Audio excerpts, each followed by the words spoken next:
Saya masih berdiskusi dengan pelapor pencemaran nama baik Damai Hari Lubis dan terlapor sekaligus tersangka kasus ijazah Jokowi Roy Suryo. Saat Damai Hari Lubis dan Egy Sujana sudah dapat restoratif justice oleh Jokowi, apakah karena ini kasusnya udah saling lapor satu sama lain nih, Mas Roy, ada ruang nggak untuk berdamai dengan pihaknya Egy dan Damai Hari Lubis?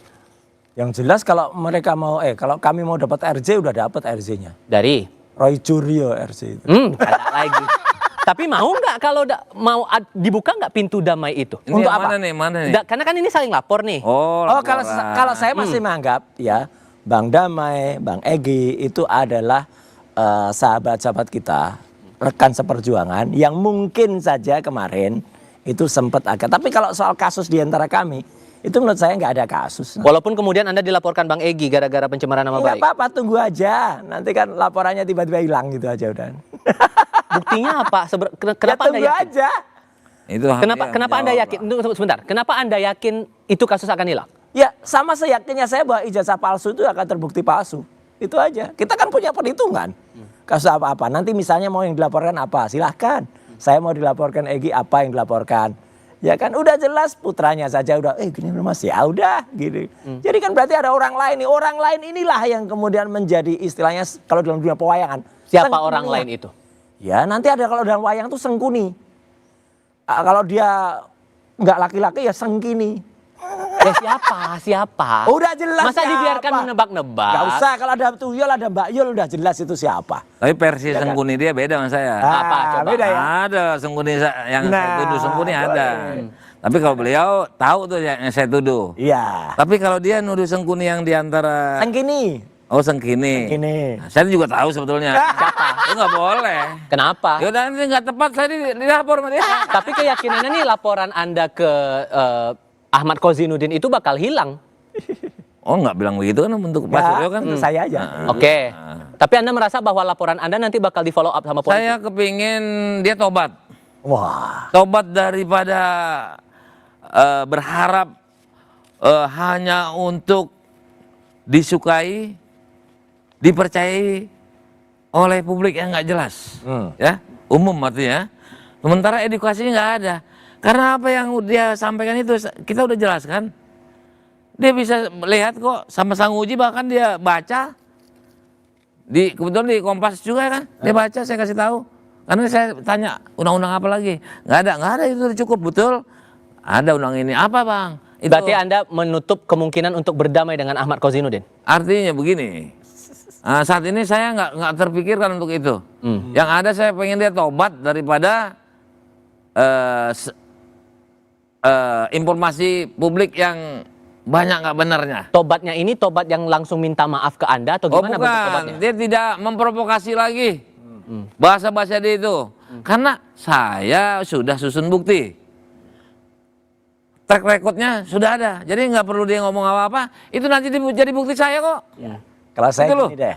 Kalau dibilang bahwa Bang Kozinudin melakukan provokasi ya? Ada tulisan saya. Hari ini ada tulisan saya. Kita lebih baik menghadapi musuh yang senyatanya itu aja. Nah itu saya. Iya. Artinya. Iya. Dia tidak fokus sendiri kepada tuduhan Bang Egy, tapi fokus sama yang lain. Itu betul. memang saran saya. Ngapain sih yang begini di masalah kita ini? fokus aja. Ya, apalagi gini. Dengan tuntutan yang sudah ada kepada beliau gitu loh. Statusnya kan ada. Dan kita kejar. Tadi kan saya sudah ada Petruk besar, ada Petruk cilik ya. Saya itu nggak mau nanti ikut lagi kalau ijazah. di bulan suci Ramadan, kemudian nanti kalau selesai ada Lebaran. Nanti gambar ini akan banyak terlihat di rumah-rumah. Nih gambarnya.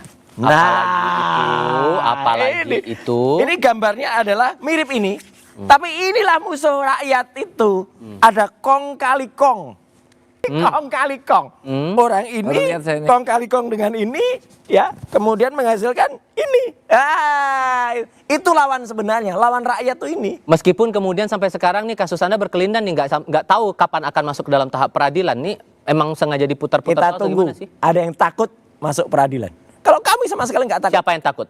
Ya jelas lah yang memutar-mutar, menggeser gawang, kemudian malah membuat kami itu ini ada WA kepada lawyer yang mau diajak RJ atau ada termul-termul itu saling mempengaruhi. Bu Kurnia sampai dikejar-kejar sampai ke kamar mandi, sampai diajak mau. Siapa Mas? Siapa dia? Orang tahu lah. Ada di sinilah gambarnya. Nah, udah tunjuk siapa? Mana? Ya sudah jelas ada di sini itu sudah jelas, gampang. Masa milih satu di antara tiga nggak ada?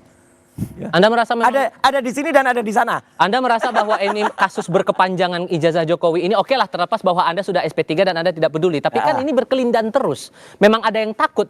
Jadi gini, Mas Suryo kan nyata. Tadi kenapa saya bilang fokus? Fokusnya kan statusnya tersangka. Kalau yang banget. ini, yang kayak gini-gini, tadi saya bilang jangan Bang Egy punya yang lain. Cuma yang mencuat ini, kan gitu. Kita hadapi kalau ini. Nah, seperti saya, ya kan tadi ada klarifikasi kayak gini. Saya nggak peduli video sebelum atau sesudahnya, kecuali menyangkut video yang saya laporkan. Ada 30 bukti saya. Yang seperti ini. Saya nggak, itu bukan barang bukti saya. Silakan aja dia mau menambahkan ini. Itu namanya pembelaan, gitu. Saya sepotong yang dia katakan itu. Kalau kemudian dari awal sampai habis video. Oke, kalau kemudian kondisinya sekarang, Anda disebut bersama dengan tim Roy Suryo dan 6 tersangka lain pecah kongsi. Benarkah pandangan itu? Emang udah lama. Beliau yang mecahin kongsi. Primordialisme, RRT. Walaupun terakhir dibantah. Ya kan? Nah, makanya kalau ada yang bilang kita tidak bersatu, itu saya bilang, ya kan? Itu bohong. Nah, itu kan maksud saya kan, kalau disatukan itu video kiri kanan, tokohnya Dede juga. Memang dari awal ya, kami itu memang bukan bagian dari TPUA. Saya, Bang Rismon dan Dr. Tifa itu memang bukan. Kami adalah pihak yang secara resmi diminta oleh TPUA waktu itu dengan surat resmi bahwa, nah ini suratnya nih, diminta untuk menjadi ahli dalam kasus itu. Sebenarnya kalau mau pakai undang-undang perlindungan ahli apa saksi di situ? Saksi. Undang perlindungan saksi dan korban, ya. Itu kami juga bisa lepas. Tapi kan kami tidak kemudian pengen lari gitu aja. Kita ingin buktikan ijazah itu palsu, ya. Dan awalnya, ya, silakan. Soalnya kan saya di bawah, ya kan? Iya, silakan. Oke, lanjut. Jadi artinya apa? Bahwa kami tetap terus berjuang. Dan kalau misalnya kita tetap dalam satu perahu dan tiba-tiba dari perahu itu ada 2 tuyul melarikan diri, ya udah, nggak apa-apa. Kita tetap berjuang. Kita tetap tunaikan amanah dari rakyat. Oke, akan berjuang, tapi gimana caranya biar selesai nih barang masalah-masalah ini? Harus selesai. Jangan Ya gimana caranya dari pihak Anda akan menghadapinya kayak gimana lagi? Nanti kita lihat saja buktinya bahwa ijazah itu 99,9% palsu. Bang Damai, seberapa yakin bahwa kasus ini kan udah lama sekali berputar-putar ke sana terus. Seberapa yakin bahwa ini akan berakhir? Berakhir di pengadilan. Ada teori hukum namanya mala in se. Ya kan? Intinya? Nah, intinya bahwa sebuah kejahatan itu ya tetap kejahatan sampai kapanpun. Jadi itulah larinya kepastian hukum. Supaya orang yang yang diduga jahat, yang jatuh buat ijazah palsu gitu ya? Tidak terbukti. Karena dia juga punya hak menyatakan bahwa saya bukan penjahat. Makanya untuk membuktikan itu, agar sejarah tidak kabur, sejarah hukum tidak kabur, maka itu ada teori mala in se. Dengan apa? Dengan kepastian hukum, persidangan. Jadi Anda berharap nih teman-teman yang lain bawa aja ke sidang langsung sekalian? Karena pertanyaan tadi beda. Bagaimana dengan proses ini, proses hukum? Ada teori nama mala in se. Ini teori hukum asas. Ya kan? Nah, sebuah kebohongan harus dibuktikan kebohongan sampai kapanpun. Supaya jangan pembohong dijadiin pahlawan. Intinya Anda mau bawa ini ke pengadilan saja berarti ya? Biar jelas ya udah urusan saya dong. Iyalah. Ini orang penyidik kan mereka punya hak membela diri. Saya membela diri, cuma mereka seperti ada yang mengobstruksi, ada yang memberir. Kenapa? Nggak bisa. RJ tidak sah menurut hukum. Itu bagi saya barrier. Bagi pendapat hukum saya yang menyatakan itu boleh. Kalau dia sudah dikasih tahu masih mengobstruksi, berarti kan menghalangi. Kenapa sekarang seolah Anda mendukung Pak Jokowi? Padahal dulu kan Anda... saya nggak dukung Pak Jokowi. Oh iya, saya dukung. Ya dukung ya? Ya dukung Jokowi ya? Mana mendukung? Ini menjelaskan saya mendukung.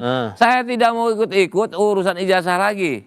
Terbukti, Bang Egy minta antar saya karena ada suasana. Ketika pulang, hujat bertambah, dipecat. Itu terbukti ada konflik. Saya juga merasakan sejak awal. Tadi pembawa acaranya kawan saya.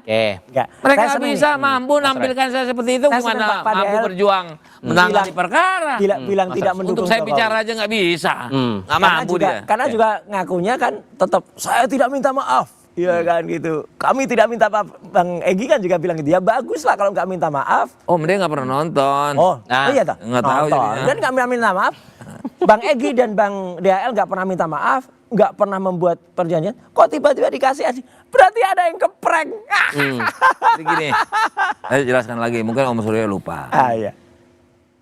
Jadi rumusan RJ itu salah satunya, jadi bukan suatu kalimat yang menyambung, unsur-unsur itu harus dipenuhi. Kalau KUHP ini enggak, atau. Baik. Ada restorasi, artinya pemulihan. Nah, saya minta sama penyidik, nggak mungkin saya mintanya kepada Ya. polisi, Baik. kepada Tapi yang jaksa jelas nggak atau minta hakim. maaf itu udah Saya bagus. minta ke Oke. penyidik, oke? Saya minta pemulihan hak saya yang saya punya dalil saya tidak patut dijadikan tersangka. Oke. Saya minta dipulihkan dari status tersangka kepada penyidik. Dari sana pun buat. Pada intinya kedua belah penyidik. pihak semuanya berdiri pada posisinya masing-masing. Oh, Bang Damai jelas. Hari Lubis, terima kasih. Mas Roy, Terima terima kasih. kasih. Terima kasih juga untuk Anda Kita sudah tetap bergabung di konsisten. program Rosi. Kami ingatkan mulai 1 Februari 2026 Kompas TV pindah ke channel 11. Jadi siapkan diri Anda di tanggal 1 Februari 2026. Saya Tifa Solesa, tetap di Kompas TV. Independen, terpercaya.